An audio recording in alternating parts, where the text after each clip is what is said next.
O erro mais perigoso da sua vida financeira não é gastar o que você não tem, mas acreditar que o que você tem hoje é tudo o que você pode ser. Imagine acordar todos os dias sentindo que está correndo em uma esteira que nunca para, onde o suor é real, mas a paisagem nunca muda. Para Helena Veras, uma professora de história de 42 anos da rede pública, essa não era uma metáfora. Era o sufoco real de ver o saldo bancário minguar antes mesmo da segunda semana do mês. Helena sempre foi o exemplo da estabilidade, concursada, dedicada, com um plano de carreira previsível e um salário que, no papel, deveria ser suficiente. Mas a realidade sussurrava algo diferente no pé do seu ouvido todas as noites, quando ela olhava para o teto descascado da sala e calculava mentalmente como pagaria a manutenção do carro sem entrar no cheque especial. O que Helena não sabia, e o que você provavelmente ainda não percebeu, é que ela estava sendo vítima de uma arquitetura invisível projetada para manter pessoas como ela exatamente onde estão. Você já sentiu que não importa o quanto se esforce, parece haver um teto de vidro sobre a sua conta bancária? Helena sentia isso no peso da bolsa cheia de provas para corrigir e na frustração de não poder oferecer um simples jantar fora para a filha, sem que isso desequilibrasse o mês inteiro. Ela estava prestes a cometer o erro que destruiria sua saúde mental, mas foi nesse abismo que ela tropeçou em algo que os 1% mais ricos do país guardam as 7 chaves. Este não é um método de ganhar dinheiro rápido ou uma promessa vazia de marketing digital. É algo mais profundo, algo que mexe na estrutura de como o capital se move enquanto você dorme.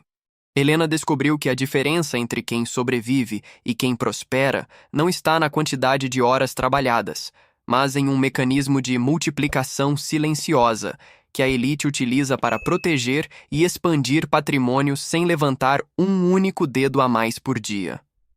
Quando ela aplicou a primeira etapa desse método, o medo não desapareceu de imediato, mas a dúvida surgiu. Por que ninguém me ensinou isso na faculdade? A consequência de ignorar o que Helena descobriu é passar o resto da existência trocando tempo vital por migalhas, acreditando que o sacrifício é a única via para a dignidade. O que aconteceria se você descobrisse que a sua dedicação está sendo drenada por um sistema que você nem sabe que existe? Helena tomou uma decisão irreversível naquela terça-feira chuvosa, uma decisão que a colocaria em rota de colisão com a direção da escola e, eventualmente, com a sua própria identidade como professora. O que ela viu dentro de um extrato bancário de um de seus alunos particulares mudaria sua percepção de valor para sempre. Você sente que o seu esforço atual é proporcional ao que você tem no banco? Ou você também sente que há algo que os grandes sabem e que nunca chegou até você? Helena estava prestes a descobrir que o conhecimento que ela ensinava em sala de aula era a sua maior prisão, e a liberdade estava em um lugar que ela sempre desprezou. O preço dessa descoberta, porém, seria mais alto do que ela imaginava. Algo inesperado estava para acontecer na rotina pacata daquela escola estadual. Algo que faria Helena questionar se ela deveria contar o segredo para os colegas ou guardá-lo apenas para si, para garantir sua própria fuga. Você já sentiu que o seu salário é apenas uma permissão temporária para continuar trabalhando no mês seguinte? Se você já passou por essa sensação de trabalhar para pagar o boleto de trabalhar, comente abaixo a sua história. Eu quero entender se esse sentimento de teto de vidro é só da Helena ou se você também está preso nele. Aproveite agora, curta o vídeo para que essa mensagem chegue a mais pessoas presas nesse ciclo e inscreva-se no canal para não perder o momento exato em que a Helena vira o jogo de forma chocante. O que acontece quando você percebe que a sua estabilidade é, na verdade, uma jaula dourada com a porta aberta, mas você está cansado demais para caminhar até ela? Helena Veras vivia sob a pressão invisível de ser o pilar da família e da escola. Ser professora não era apenas uma profissão, era um selo de moralidade que vinha com um custo oculto. A aceitação tácita de que intelectuais não devem se preocupar com o acúmulo de riqueza. Mas o silêncio do seu apartamento de 2 quartos, onde o barulho da geladeira velha parecia gritar suas frustrações, dizia o contrário. Você já sentiu essa culpa por querer mais, como se desejar conforto financeiro fosse uma traição aos seus valores? Helena ignorou os sinais por anos. Ela ignorou quando o preço do mercado subiu e ela começou a substituir a carne por ovos de forma estratégica. Ela ignorou quando o cansaço crônico se tornou sua única companhia constante, mascarado por litros de café barato na sala dos professores. O que ela não percebia era que essa pressão interna estava moldando uma decisão que mudaria tudo.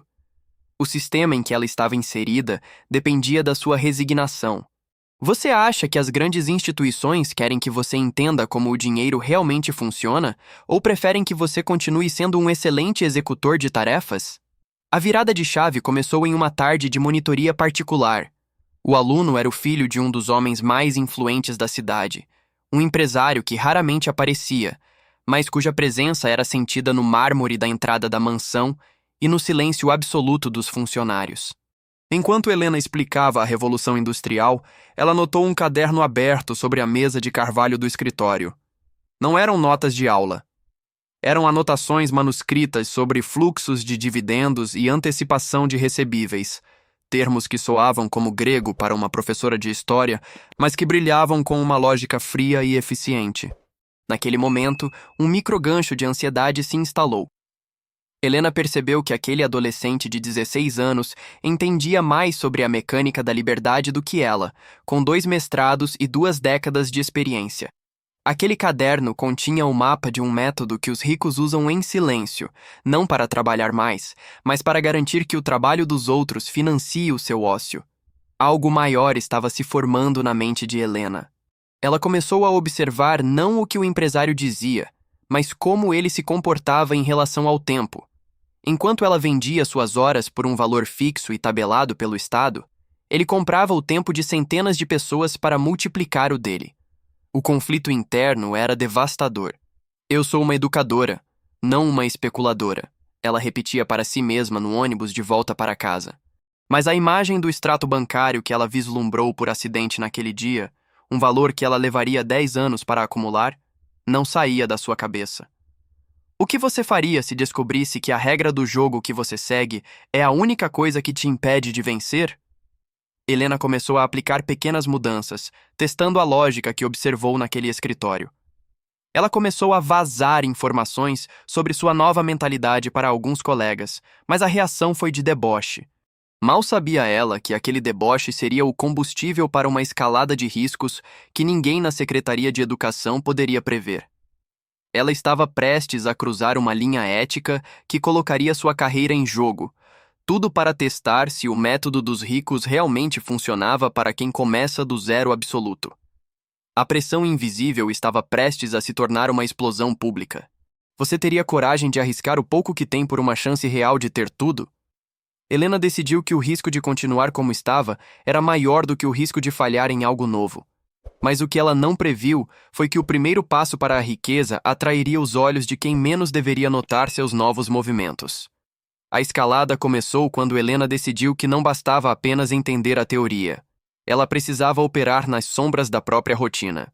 Ela começou a redirecionar cada centavo que sobrava, e até os que não sobravam, para testar o sistema de alocação de ativos que o caderno do empresário sugeria. Mas o risco não era apenas financeiro. Para conseguir o capital inicial necessário para fazer o método girar com velocidade, Helena tomou uma decisão extrema. Ela começou a vender seu tempo de forma agressiva, mas não para a escola. Ela criou um ecossistema de consultoria clandestina para outros professores, ensinando-os a organizar suas finanças sob essa nova ótica, cobrando uma porcentagem sobre a economia gerada. Você já se viu em uma situação onde precisou esconder seu sucesso para não ser punido pela inveja alheia? Na sala dos professores, o clima pesou. Helena já não reclamava mais do reajuste salarial negado pelo governo. Ela chegava com um brilho no olhar que incomodava quem estava acostumado ao lamento coletivo. O diretor da escola, um homem chamado Dr. Arnaldo, que via a educação como um sacerdócio de pobreza, começou a notar as ausências frequentes de Helena nas reuniões de planejamento. Ela estava exausta, vivendo uma vida dupla. De manhã, a professora de história. À noite, uma estrategista que operava microlotes de investimentos que rendiam em um dia o que ela ganhava em uma semana de aulas. A tensão psicológica atingiu o pico quando um dos professores que Helena ajudava cometeu um erro crasso e perdeu uma quantia considerável, ameaçando denunciá-la por exercício ilegal de profissão, caso ela não o reembolsasse. Helena estava contra a parede. Se o escândalo estourasse, ela perderia o cargo concursado, sua única segurança real. O que você faria no lugar dela? Devolveria o dinheiro e voltaria para a mediocridade? Ou dobraria a aposta no método que estava mudando sua vida? Ela escolheu a segunda opção, mas com um detalhe. Ela percebeu que o erro do colega não foi o método, mas a ganância de quem não entende que os ricos usam o silêncio como escudo. Aqui vai um detalhe que vai mudar sua percepção sobre essa história nos próximos minutos. Helena não estava apenas investindo dinheiro. Ela estava mapeando as falhas do sistema educacional que mantinha seus colegas pobres.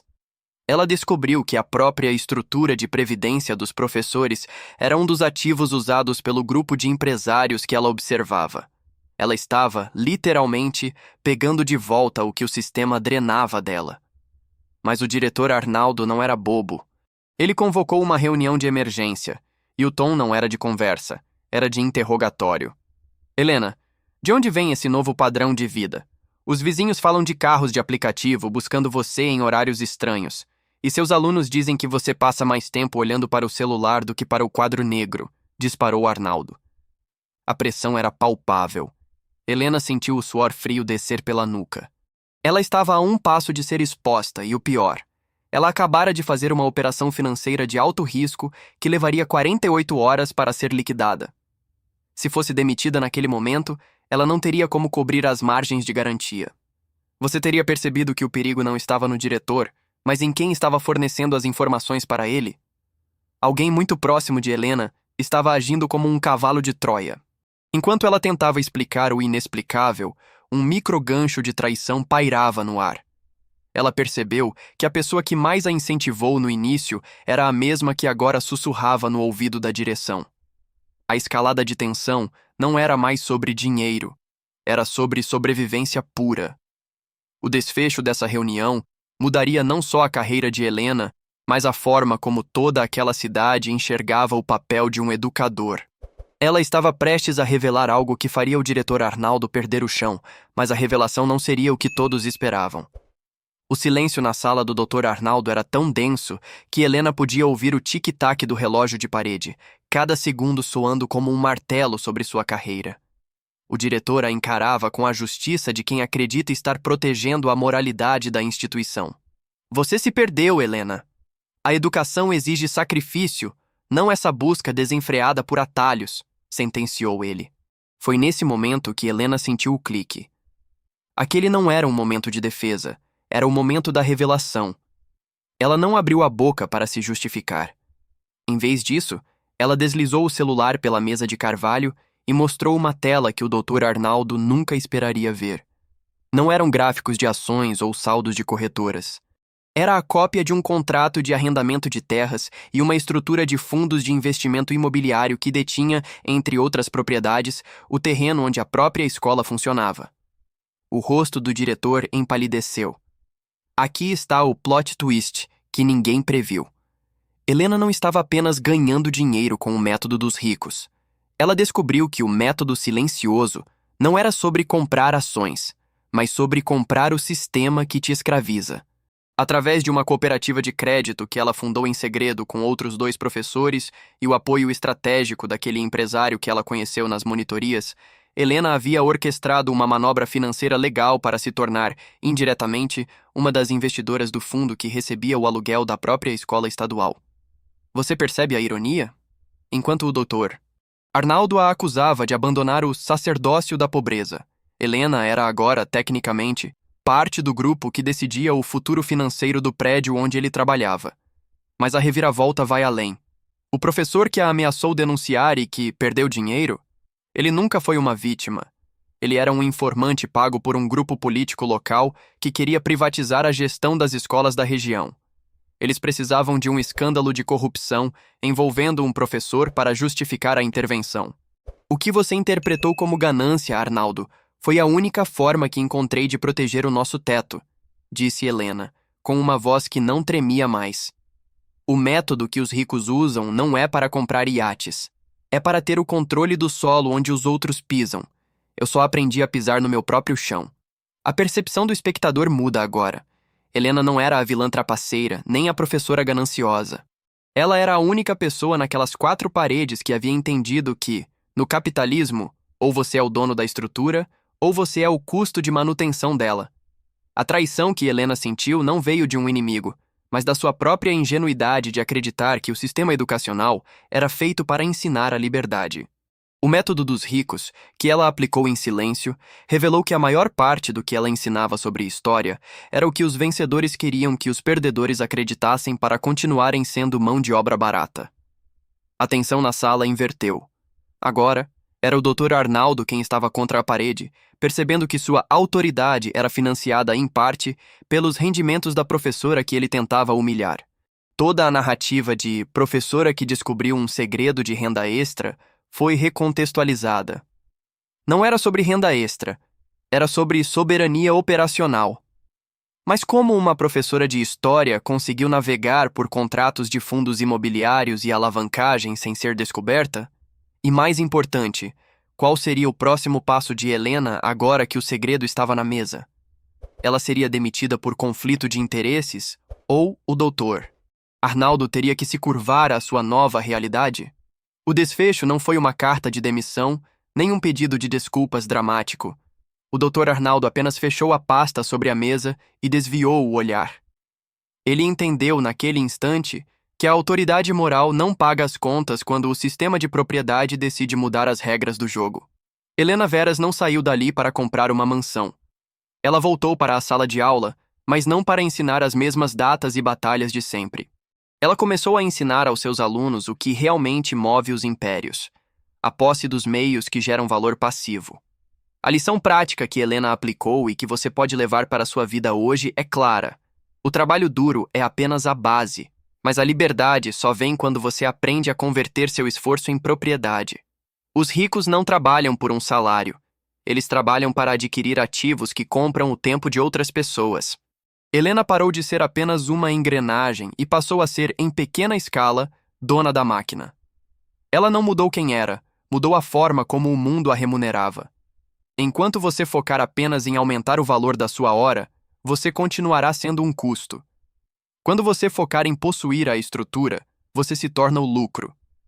A história de Helena nos mostra que o maior erro financeiro não é a falta de dinheiro, mas a falta de visão estratégica sobre a própria função no mercado. Ela não descobriu uma fórmula mágica. Ela descobriu uma mudança de perspectiva. Ela parou de jogar o jogo da sobrevivência e começou a jogar o jogo da equidade. Hoje, Helena continua sendo professora, mas por escolha, não por necessidade. E o professor que tentou traí-la? Ele continua preso no mesmo ciclo de dívidas, buscando o próximo culpado para sua própria estagnação. Reflita sobre suas decisões hoje. Você está construindo o seu castelo ou está apenas carregando as pedras para o castelo de outra pessoa? A diferença entre o sucesso e a mediocridade muitas vezes reside no que você faz com o pouco que sobra. Helena usou o pouco para entender o muito. O método dos ricos não é um segredo guardado em cofres, é uma lógica exposta à luz do dia que a maioria de nós fomos treinados para ignorar. O que você faria se descobrisse que a chave da sua gaiola esteve no seu bolso o tempo todo? A transformação da Helena começou com uma dúvida e terminou com uma mudança de patamar definitiva. Se esta história abriu seus olhos para a realidade invisível das finanças, eu quero saber a sua opinião. Você acredita que é possível mudar sua realidade financeira sem abrir mão dos seus valores, assim como a Helena fez? Ou você acha que o sistema é forte demais para ser hackeado por dentro? Comente abaixo sua experiência ou sua dúvida sobre esse método silencioso. Não deixe que essa reflexão morra aqui. Curta o vídeo para validar essa lição, inscreva-se no canal para fortalecer nossa comunidade de mentes inquietas e ative o sino para saber antes quando novos vídeos forem publicados. O conhecimento é a única ferramenta que ninguém pode tirar de você, mas só se você souber como usá-lo.